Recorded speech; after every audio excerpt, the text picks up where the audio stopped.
Bienvenue à la capsule d'information Planification curriculaire, un processus de design, arts visuels 9 à 12 du programme français.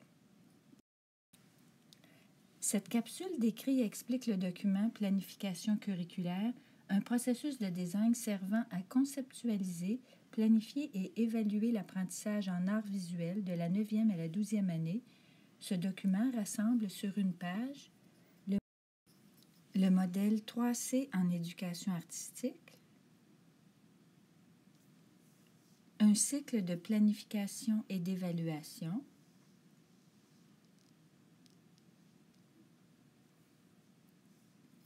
des informations clés au sujet des pratiques d'évaluation incluant une liste d'outils d'évaluation, les 4 volets, leurs énoncés, ainsi que les 13 apprentissages récursifs, l'apprenant au centre du curriculum et des questions de réflexion pour considérer la façon dont les apprentissages récursifs se manifesteront ainsi que les preuves d'apprentissage qui seront utilisées à des fins d'évaluation. Cet outil de planification curriculaire est lié au cadre manitobain en arts visuels de la 9e à la 12e année. Le document cadre ainsi que tous les documents d'appui sont disponibles sur le site d'éducation en arts visuels du ministère. Le cadre en arts visuels est axé sur 4 volets essentiels à l'apprentissage interreliés, représentés par les ailes d'un papillon servant d'organisateur graphique. Les pratiques et les compétences importantes dans l'apprentissage des arts visuels sont élaborées dans chacun de ces volets essentiels. Chaque volet compte 3 à 4 apprentissages récursifs. Au total, dans le cadre, il y en a 13. Ces volets essentiels ou ailes et leurs apprentissages ne visent pas un ordre particulier, mais permettent plutôt d'accéder librement au cadre en arts visuels par différents points d'entrée. Une interaction complexe de facteurs affecte l'apprentissage de l'élève. Le modèle 3C en éducation artistique définit les facteurs essentiels pour une conceptualisation efficace de l'apprentissage et des cours en arts visuels. Ce modèle doit être polyvalent pour répondre à la diversité des contextes, des communautés d'apprenants et des approches de mise en œuvre du cadre en arts visuels. Les composantes du modèle 3C sont la communauté d'apprenants, les contextes et le curriculum.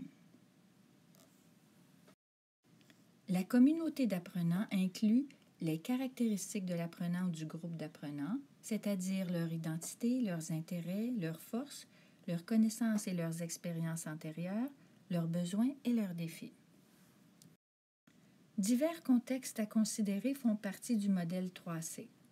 Le contexte d'apprentissage peut inclure une grande idée, une enquête, une problématique, un thème, un texte artistique, un artiste, un style.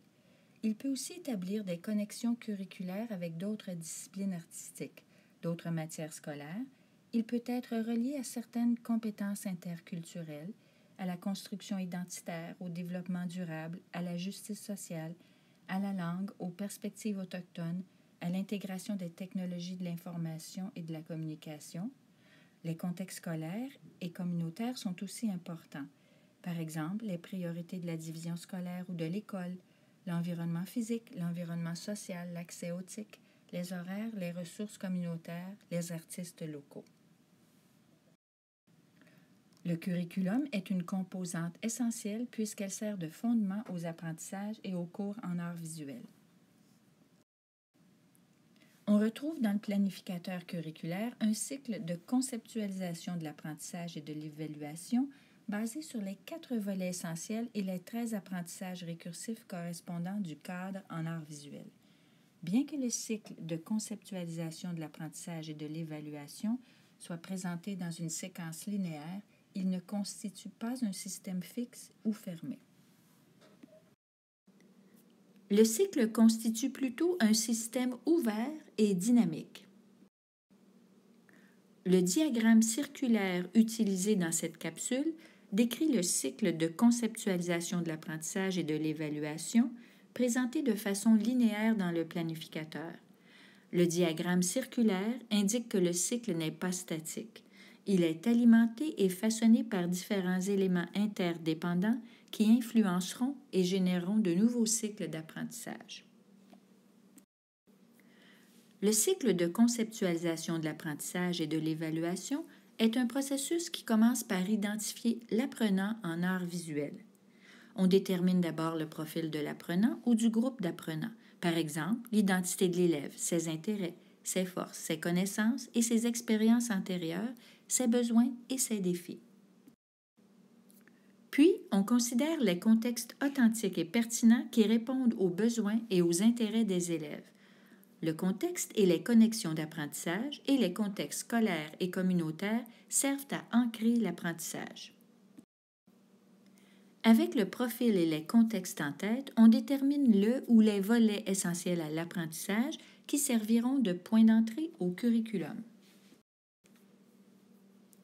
Par la suite, on sélectionne et on cible les apprentissages issus des 4 volets qui orienteront l'enseignement et l'évaluation.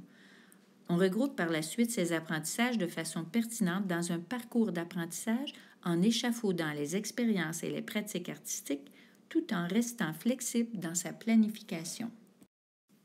Par exemple, une expérience pourrait intégrer les apprentissages des volets faire 2 et 3, établir des liens 3, créer 1 et réagir 1 et 2.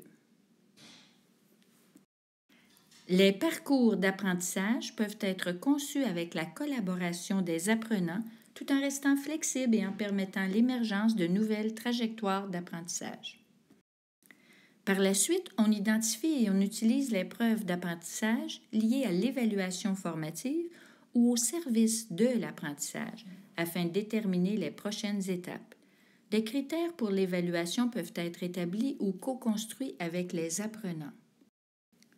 On identifie et on utilise aussi les preuves d'apprentissage liées à l'évaluation de l'apprentissage, c'est-à-dire l'évaluation sommative, en s'assurant qu'elle cible les apprentissages récursifs du cadre.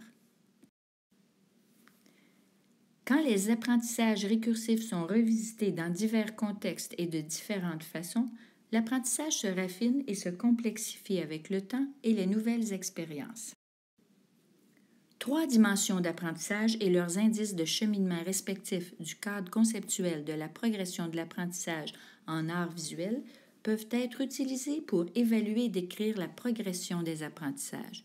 Ces 3 dimensions sont l'ampleur, l'approfondissement et la transformation. Pour plus d'informations, veuillez consulter l'annexe A du cadre en art visuel.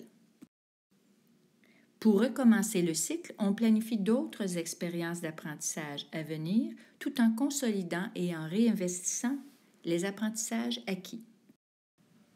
Les informations clés au sujet des pratiques d'évaluation ont pour but d'aider l'enseignant à planifier l'évaluation au service de l'apprentissage, l'évaluation en tant qu'apprentissage et l'évaluation de l'apprentissage. Une variété d'outils sont suggérés et ont été pensés en fonction des besoins d'évaluation en art visuel. Vous venez de visionner la capsule qui décrit et explique le document Planification curriculaire, un processus de design, art visuel 9e à la 12e année du programme français. Pour avoir plus d'informations à propos de la philosophie, de la raison d'être, de la nature et de l'importance d'une éducation en art visuel de qualité, ainsi que l'utilisation du papillon en tant que métaphore et organisateur graphique, visionnez la capsule Aperçu du cadre en art visuel de la 9e à la 12e année. D'autres capsules décrivent et expliquent la conceptualisation de cours et d'apprentissage en art visuel, l'outil de conceptualisation de cours en art visuel et l'outil de conceptualisation de l'apprentissage en art visuel qui est disponible en 2 formats, en livret imprimable 8,5 par 11 et en version 11 par 17. Merci pour votre intérêt envers le cadre en art visuel de la 9e à la 12e année.